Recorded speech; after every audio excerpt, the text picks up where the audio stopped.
The Frank Buckles Memorial Act is named in honor of America's last World War I veteran. At his request, the World War I Memorial Foundation was formed to honor not himself, but the 5 million veterans that served during the Great War.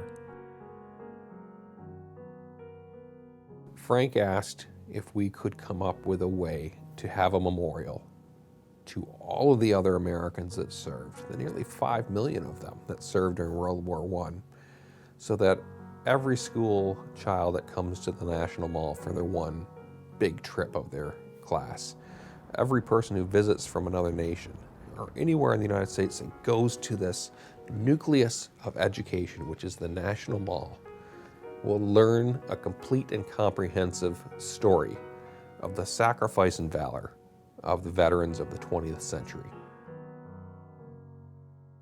From the men who spent months in rotting trenches to the unknown soldiers who died in Flanders fields, the pilots, the sailors, the Marines, the nurses and doctors, our grandparents, fathers, mothers, and loved ones. At the end of the day, having a memorial is the only lasting reminder that is tangible, that is physical, that people can go to and reflect on and pay their honor and respect to that generation that served. To make sure we preserve the integrity of the mall, we capped the size of the memorial to no bigger than 1.5 acres. We also placed the memorial in the Constitution Gardens area.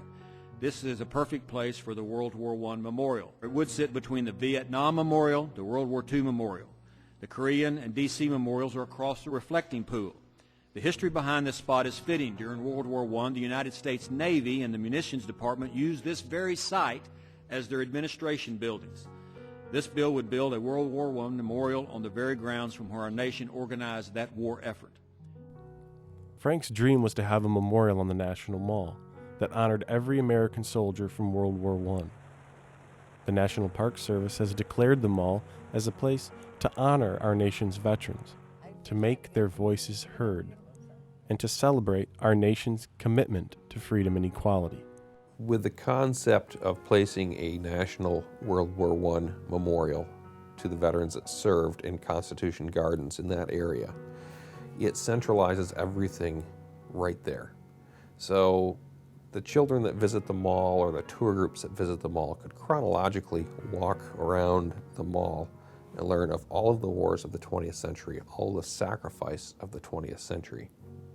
We can learn from all the other powerful memorials on the mall, and what Frank always asked for was to have a simple memorial that is elegant, and it doesn't need to be big, it just needs to be there so that people can pause and reflect and learn. So as the world watches and our allies prepare for their centennial of World War I, here in America, we are anxious to show the world how we honor the legacy of our veterans.